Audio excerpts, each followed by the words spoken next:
Hello, this is Joe from Idols, and this is the LSQ podcast.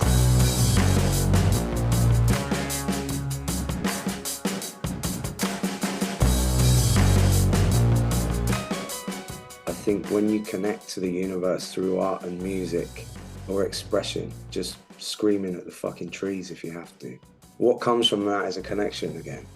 You're exorcising and exercising a part of you that is a part of this magic that is the universe. Hey, it's Jenny Elliskew. I wanted to play that little bit of the interview with Idol's Joe Talbot right at the beginning of this episode, episode 102, to give a sense of how much he's got the gift of gab. So it was amazing getting to listen to him share about his experiences as an artist and how he came into an awareness of himself creatively. And there's an origin story there about being at a gig in Camden and watching a band perform so apathetically that he felt inspired to go home and do just the opposite. I also was excited to hear about the making of Idol's incredible new album Tangk, which they worked on with producers Nigel, Godrich, and Kenny Beats. And we began where I often do, asking about his earliest creative memories. When do you first remember feeling inspired to be creative or do something that you now associate with creativity and artistry, like as a kid in your life? I definitely had the urge from a very, very young age. Like, the thing is, my father's an artist, he's a sculptor. He was an art teacher in the 80s when Thatcher had her evil ways with all sorts of sectors, including the creative one in the education system, which is now null and void thanks to the right-wing fascists that run our country. So to earn money, he was an art teacher, but he always spoke of himself as an artist because he was. And he taught me a lot. He taught me a lot to do with purpose. He never put anything on me. He never suggested that I should become an artist or whatever. But he always talked positively about how fruitful and beautiful it is to have a purpose in the morning. When you wake up, you breathe an air of purpose.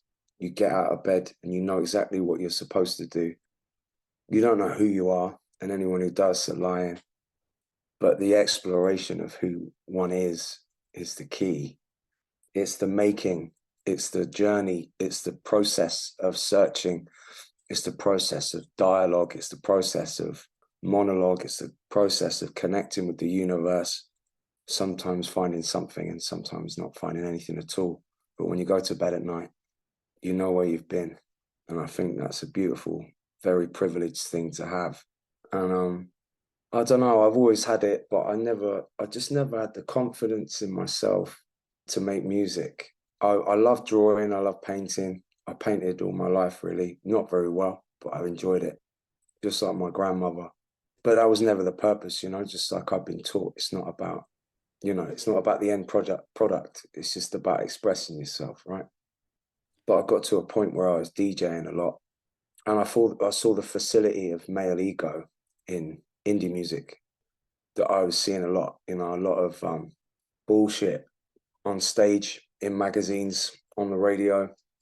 Some really good music between the years of 2000 and 2010. But a lot of bloated ego shite that I saw through, and everyone saw through, but bought it anyway. I would love for you to say, just for listeners who may be on the younger side and don't have, don't have that immediate frame of reference, what kind of bullshit are you talking about? Okay, yeah, that's a very good point. I forget how fucking ancient I am. Well, okay, so I grew up on hip hop. I got to an age of maybe 16, 17, and I started becoming politically aware, just questioning things and trying to understand the infrastructure of things so as to put myself in it and understand what I can do to be a part of or move away from certain things. Right and left wing politics is the start and everything else after. So I started thinking about what I was listening to and what I was watching and questioning it. I always knew I was a tourist in hip hop. I'm not from New York. I'm certainly not black, and I'm not from an oppressed voice. but there was something in the community, the rejoice in subversive playfulness, the power of language, the power of togetherness, and many other things that hip hop gave the world that I loved very much from the bottom of my heart. And it taught me a lot. I got to a certain age, maybe 16, 17, where I started questioning some of it. Why boast about the money you earn when you come from a place of oppression? Is it not uncomfortable to sit there and stare at your old neighbors and wave a Rolex in their face? Is that not a strange place to be? Why treat women so? Why genderize things so? Why seek capitalist dreams so much to write whole albums about it, etc.? It bored me, started boring me. I was a hip hop DJ up until I was 29, maybe. So I never lost my love of hip hop, but I certainly became jaded by some of its bullshit. You know, it would have been the same if I was listening to fucking rock and roll or fucking hair metal or anything, any scene, and it happened with indie. So I move on, I discover Astral Weeks by Van Morrison, and everything changes. I start listening to other music. That was when I was 18, maybe. And then the Strokes come onto the scene. And for anyone listening who is, you know, younger than me, what happened was the Strokes came into the world and suddenly everyone dressed differently and thought differently and played differently, and the radio sounded different. MTV played music then and it looked different, it sounded different. It created a whole new wave of stuff, whether it was from a contrived place or not. It was the most vibrant and beautiful thing that had ever happened in my life at that point. So I got into guitar music basically, and it gave me a new voice and a new journey. And then I started seeing the same shit. A lot of people getting on stage, giving lots of money and looking bored. To me, that was sacrilege. To be given the gift of an audience, to be given the gift of a plane ticket, a record deal, free clothes, and to treat people like shit, treat your fans like shit, not show your appreciation, not give everything you've got on stage, to me is a fucking insult. So I started a band. I was at Camden Cruel. I was watching a band at the time, and I had two choices. I either leave and start a band, or I get on stage and kick fuck out of all of them. So I took Dev, who was stood by my side. I grabbed him and we left. And then I started Idols, and the rest is history. I mean, I love that energy though. Picturing you standing there and just feeling this, what you perceived at the time as anger, but was inspiration ultimately. I mean, because you're saying it was that direct a route where it was like a button got pressed inside of you that said, go do this now. And you were like pissed off in the most positive, productive way. And that's just such great energy. I want to go back a little to some of the earlier parts of that. For instance, when you talk about your dad as an artist, like, do you remember watching him? Was his craft something you would sit and observe, or did he kind of go off somewhere else in the household to do his thing? No, yeah, my dad was very much, from socialist backgrounds. The last thing he would ever want to be is a gatekeeper. So he would always involve me in it. All his art, a lot of his art now, and has been for the last 30 years, is community based. So the community where your site specific work, where the sculptures he makes is within the landscape and the community. A lot of the kids are in the area, get involved and make ceramic pieces as then fit into his work. And he always included me. There was never an exclusive language around art. It was always about the opportunity is there for everyone, should they take it. Not ignorant to privilege. I understand that there's a line there. Some people don't have access to art in the same way I do in terms of education or tools, but everyone is capable of being beautiful and making something beautiful. And I think that comes from a place of honesty. If you make something honest and you see it and it connects you to the world, that's a beautiful thing. I always saw him in his process when I was around, and he was working when I was around. And I'm grateful for that, because I saw how hard he worked and what comes from that, which is a sense of purpose, which is all I could ever want. So I'm wondering if there's a kind of a familiar feeling you associate sort of from back then of like even as far reaching as to standing at Camden Crawl and being pissed off, the sort of the feeling you get when you're about to make something or when there's that sort of inspiration percolating. Do you have a feeling you associate with that? I mean, yeah, absolutely, yeah. It comes from different places, like often at the end. It's often in amongst the making of. It's like I was used to work. My grandfather was an engineer during the war, and then afterwards he was an engineer in Rolls-Royce factory in Derby, where they make planes and shit. And my father's got that pragmatism and engineer's mind as well. And like I always used to be fascinated when my granddad retired. He used to make miniature Japanese style miniature gardens and stuff with bonsai trees and like little miniature wells and like a functioning garden. And I used to find that fascinating, being the master of your own universe, and so to speak, and creating something and making something. And I think that's it. I think like just being part of something that is made. I love recording. I love writing. I love the energy that we create in the room.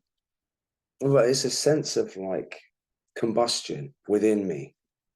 Is the best way I can describe it. There's a combustion there where suddenly you feel like you're connecting to the energy force that we create. And I think stress comes from a sense of dislocation from that energy. You're working, you've got, wow, it's this thing where there's this intangible force that's holding you back. That might be deadlines, it might be a divorce, it might be traffic, it might be the adverts on TV, it might be whatever it is, but there's a sense that I think when you connect to the universe through art and music or expression, just screaming at the fucking trees if you have to, what comes from that is a connection again. You're exorcising and exercising a part of you that is a part of this magic that is the universe. And like, the older you get, the more that vocabulary or connection with the universe becomes more complex. You learn more words. You learn just how vast and different people are, you are, how much you change, how much there is to lose, and how hard it is to gain things that you suddenly feel you need. And like because of that, I think like you kind of the more and more you gatekeep yourself, the more you feel like I can't connect to the universe. It's way too complex. People that say they can't draw, of course you can fucking draw. You put a pen to paper. No arms, use your mouth. Whatever. There's ways of connecting. There's something about the weight of everything that just makes people feel like they can't speak their own language. It's within the whole time. It's that thing when you start therapy, you start saying things that you've been thinking for 20, 30 years, and you've never said it out loud. I remember the first time I told my therapist that I was lonely. It was like someone had fucking come out, like sabotaged my own tongue. I was like, who is this fucking animal within me admitting that I'm lonely? But I never realized. I never told anyone. I never realized I was lonely until I said it. And that manifested. And then I felt so much fucking stronger and more fluent in my own language because I said something out loud. And that sense of therapy, that sense of de-stressing, sense of carrying shit silently, I felt connected again. I felt stronger. I felt ready for that week, I was fucking excited about the next therapy session. Every time I write a song, I'm excited about the next one. Every time I write an album, I'm excited about the next album. Or I'm excited about designing all the merchandise and the tour posters and the marketing campaign. And I'm excited about art directing the whole thing, art directing the videos. I'm excited about connecting with people at those shows. It's all a sense of expression. And the feeling I get is the same every time. It's indescribable, other than that whole fucking monologue I've just given you. Do you remember sort of the first couple of times you made music? Like tell me about the earliest pieces of music that you made. Sadly, I was I don't know. I can't remember because I drink heavily for writings back in the day because I was so nervous. I'd never sang a note before Idols, you know. Never thought about singing really. I had in my head like I also wanted to rap and stuff, you know, but You were listening to Astral Weeks. You were thinking about singing, obviously. How could you listen to yeah, Astral yeah. Weeks and not think about singing? Well, this was when I started the band, it was a bit later than Astral Week, so it was more like that opened me up to a world other than hip hop and grime and garage and jungle. But like really, Astral Weeks was a turning point into guitars and soul. I mean, I listened to soul music all my life, obviously, but like a sense of my own voice, something within me that was actually truly mine. I don't know what that was, but it changed everything. But I was too scared to sing in front of the boys. I'd never sang before, so I'd just get really, really drunk and stand around and not do anything. I started a band and then couldn't do anything with it for a long time. It's So interesting. It's sorry to interrupt. It's interesting mm, though because you knew it's going back to what you were saying earlier about connecting with the universe. Like, I think that's like learning to trust yourself, that you can trust that to let the things come out that are inside and that they're mm, real and true. So mm, you come together with this group of guys, including like Dev you had grown up with, right? So mm, there's a trust and an intimacy there. You knew you had the words. You knew you were the singer. You knew you wanted that role, but mm. it took you a while to actually let it out.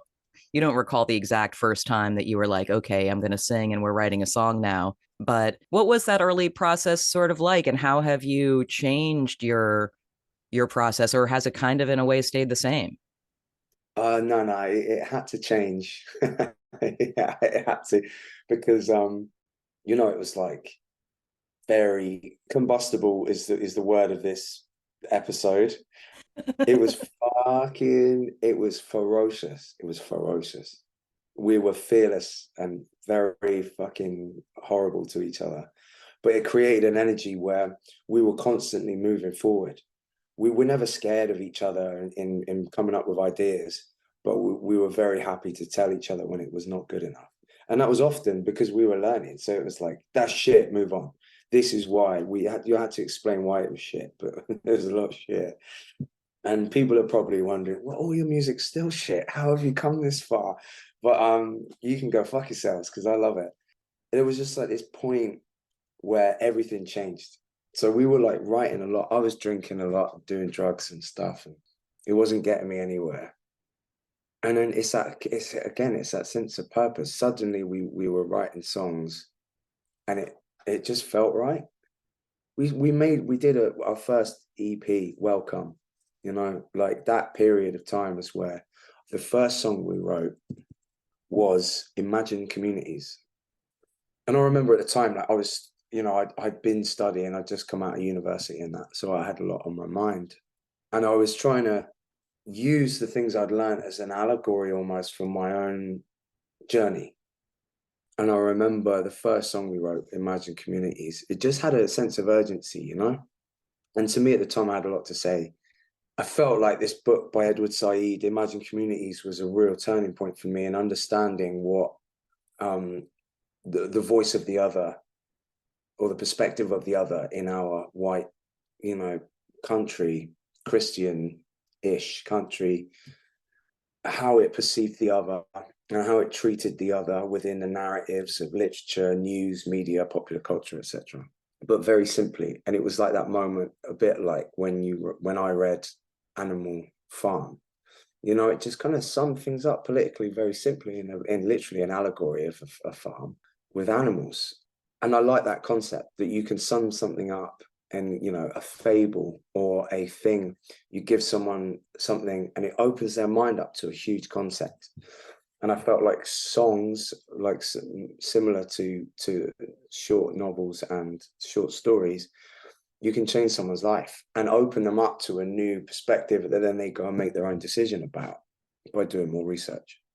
So this song just like, and what I'll do is we'll write the music together and then I'll go away, listen to the song hundreds and hundreds of times until like the energy comes out and I'll just know what I want to sing about because it tells me.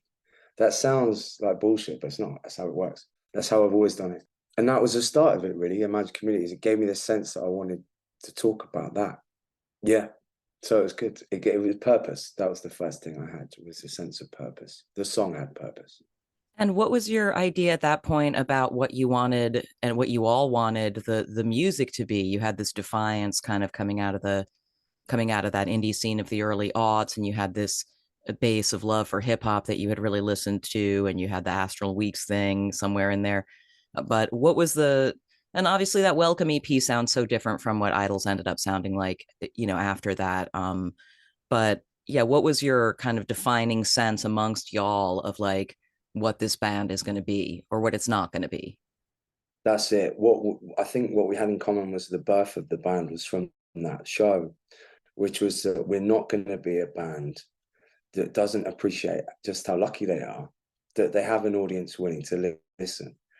And to show that gratitude, which is what I've been talking about with our last album, Tangk, is that to show gratitude, you work hard, you challenge yourself, you explore the uncomfortable corners of your own soul in order to make something vibrant and lucid and beautiful. I never wanted to go up and go to a show and see a bored band again. I think the bored are boring. And that was it. We were just never going to be boring, which meant never being bored.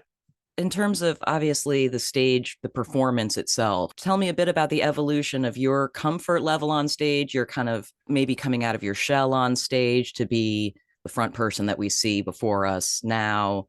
What was that process like? I think we had the grace of, there's a British expression, I think it's British, pissing against the wind. It's a great one.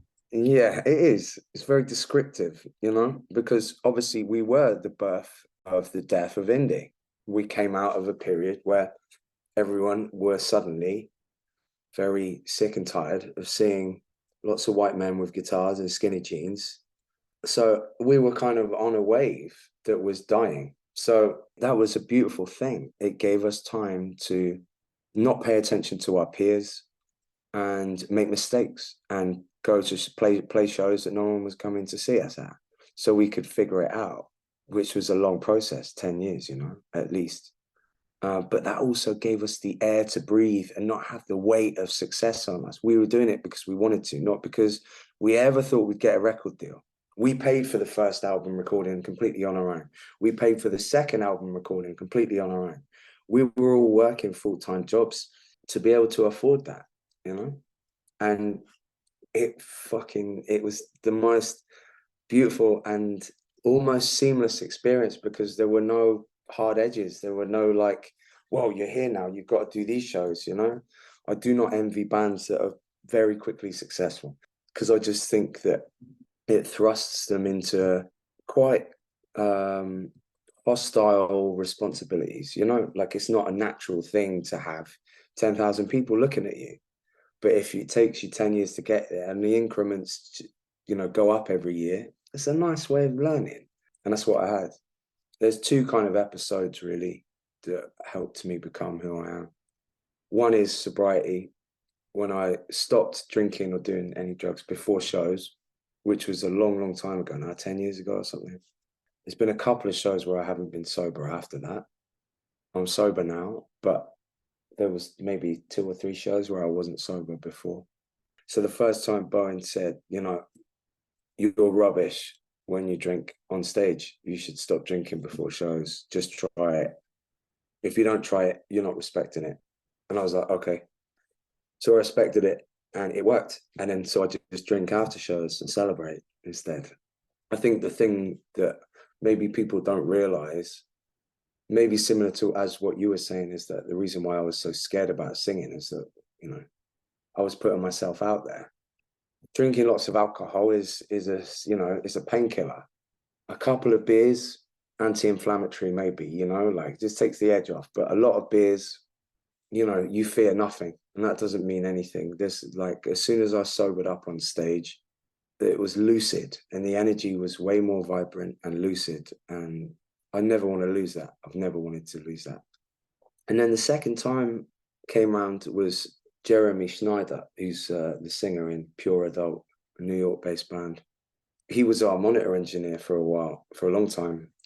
He's one of my best friends. I love him very much. And he said that, and he was drunk when he told me this. He said, "You should stop drinking." And I was like, yeah, no. And he was like, "Nah." He was like, "You're just better sober. You're better all around from the moment you wake up to the, like, some people aren't, you are. You're just better sober. There's nothing you can do that wouldn't be better if you did it sober."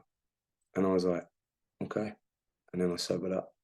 And that, I think, was a big turning point in my life. Obviously, it made me realize that I needed to sort my life out, but also, it encouraged me to be a better everything else, which in turn, because of the nature of the way I make music and art, made me a better musician. A little more on the sort of performing thing, because you are super energetic. It's like pure energy kind of coming out of you. As a viewer, that's what it feels like is happening.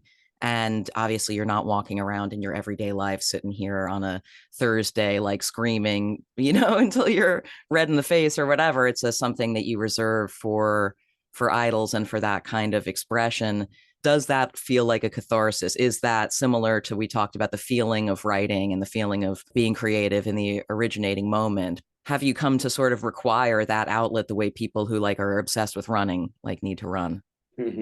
It's interesting because you're right, I do reserve it. Everyone thinks I'm stoned all the time. I don't smoke weed, but that's because I don't need to, because I'm like this all the time. Do you know what I mean? I'm so like, yeah, I'm quite a docile man. There's a necessity for it because I know how pure and beautiful it is. Like, it's not the same as me cycling and boxing. That's a sense that, like, I feel like my body has a catharsis there. And my brain needs lots of stimulation, not just the music, I need to be on my own for a period of time. I need to see my kid. I need to do exercise. I need to eat good food. All those things to me are necessities for me to be like truly zen or whatever. We've toured so intensively, and music is such an integral part of my life that I wouldn't imagine without it. So I wouldn't like to think what it would do if I stopped. Mainly out of fear, but there's a catharsis in it every time I play. But I don't know I don't try not to understand these things too much, because I just think it's all beautiful and it's a gift. And like, I try not to look a gift horse in the mouth.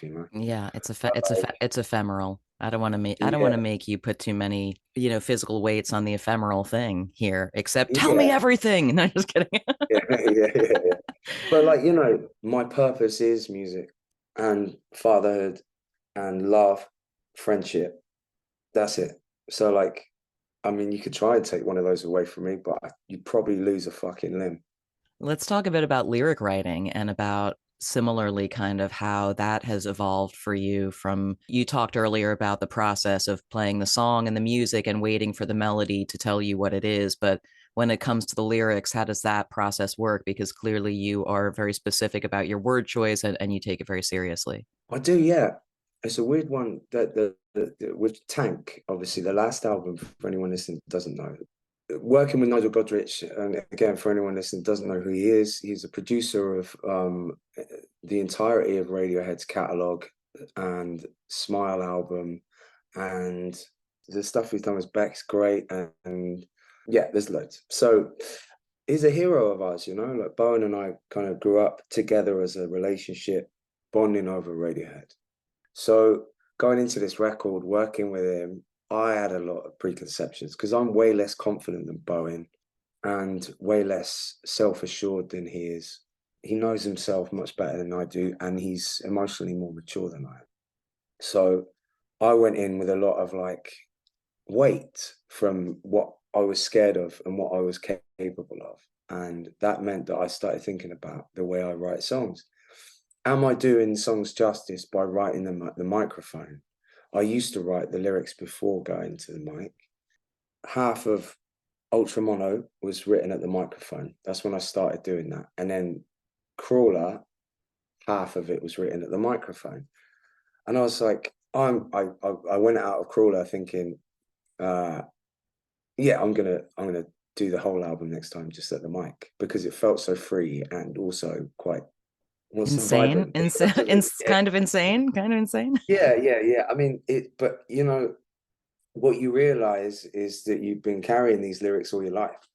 You can learn the language and you can learn the flair and the skill of writing. That's something you can always better yourself on with experience and with a passion. But how you write doesn't matter. Just as long as the words are there and they feel true and they are beautiful, then fuck it, that's enough. But anyway, I went in thinking, oh, maybe some of the songs from the past could have been better if I'd worked on them for longer. And then I started working with Nigel in London, just writing sessions, not lyrics, but like music. And that was tough, just because we weren't speaking each other's language, and it was normally just me and Bowen, or me and Bowen and the boys. So rah, rah, rah, all that goes on. I write one song, Grace, but Nigel hasn't heard me sing yet. So I just stand at the mic and I'm like, I'll just try and write something, just play it. I'll see what I can do. And then this thing came into my head, started singing. And it was like, that's it. I was like, that is it. I was like, do you know what? That's great. I'll just write the rest in France. And he was like, what? It was like, nah, no fucking way. Because his philosophy of writing is that a song isn't a song until there's words and music, singing. And my philosophy is a song doesn't need a voice. Music's just music. A song is a song that's how I write, So Nigel was like, this is how I write. And I was like, well, this is how I write. And I tried coming up with a few things like before, obviously out of respect, but nothing was coming because none of the songs were finished. And normally I sit with a finished song for like 200 times. So I was like, well, that's it. We're just going to have to go to the studio and try and write these songs there. So everyone kind of went to the south of France. We were in the studio for 3 weeks. Not a single song had been written or finished. No words had been written, not a single lyric other than Grace. No one's heard my voice. No one knew that I was going to sing on this record. So it was all a bit insane, as you put it. But we go in, we start, fucking around. I can't remember what the first song we finished was.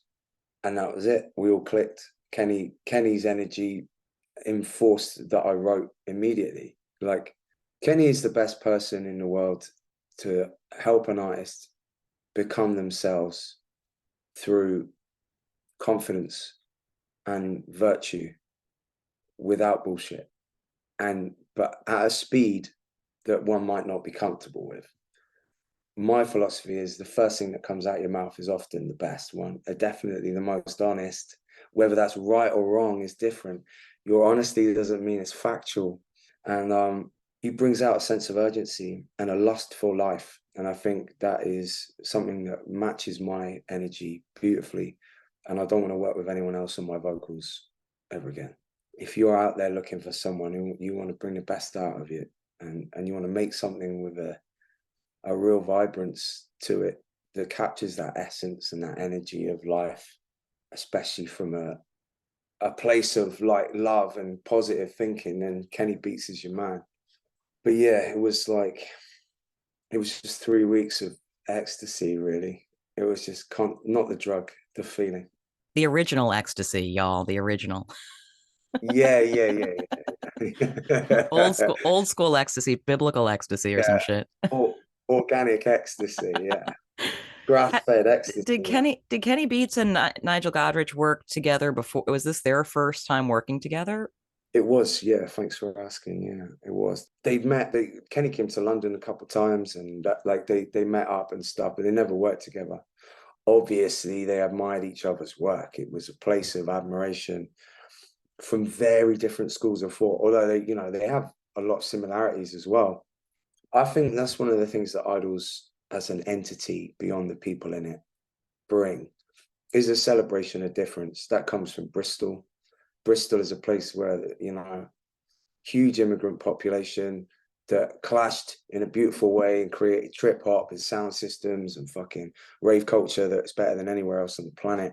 Glastonbury Festival, obviously, is just down the road.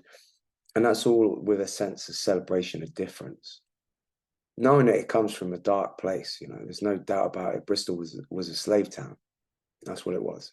It was lots of slave merchants on ships selling and buying slaves. But after that came a huge immigrant population that made it a beautiful place. Lots of Afro-Caribbean, Polish, now Spanish after the financial collapse, mid-2000s. And it's just a beautiful place to be. There's a lot of parties.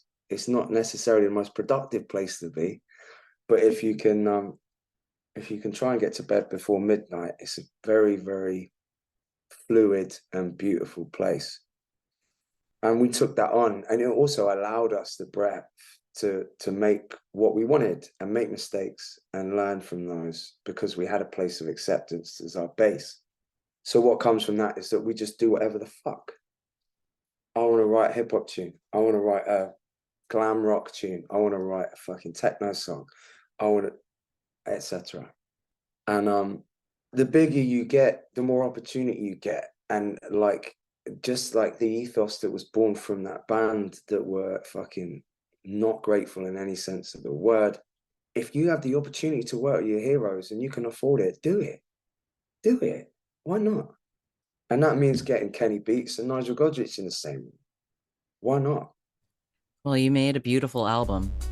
We did. It's fucking great. Yeah. Tangk, the new one by Idols. Everyone, go get it. Thank you so much for doing this. It's been awesome to meet you.